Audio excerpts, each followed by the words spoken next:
முருகன் 2 கையில கொடுக்கிறவரோ 4 கையில கொடுக்கிறவரோ 6 கையில கொடுக்கிறவரோ கிடையாது. 12 கையில தரக்கூடியவர்.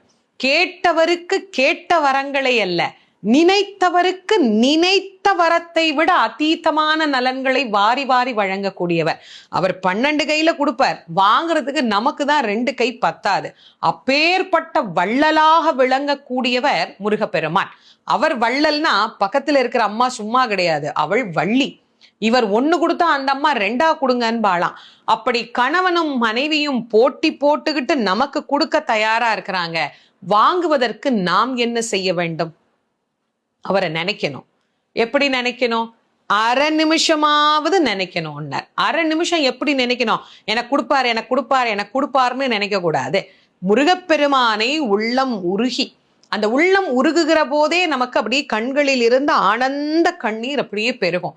அந்த கண்ணீர் பெருக முருகப்பெருமானை முழுமையாக ஒரு ஆன்மா சரணாகதி அடைந்து, முருகா நீ எனக்கு என்ன கொடுத்தாலும் சரி, உன் அடியாராக உன் மெய்த்தொண்டராக என்னை நீ ஏற்றுக்கொள் அப்படின்னு அவன் கிட்ட ஒரு விண்ணப்பம் வச்சுட்டு நீங்க இந்த திருப்புகழை சொல்லி பாருங்க, என்னவெல்லாம் கொடுப்பார் அப்படின்னு இந்த திருப்புகழ்லயே அருணகிரியார் சொல்றார். பார்க்கலாம் வாங்க. சரண கமல் ஆலயத்தை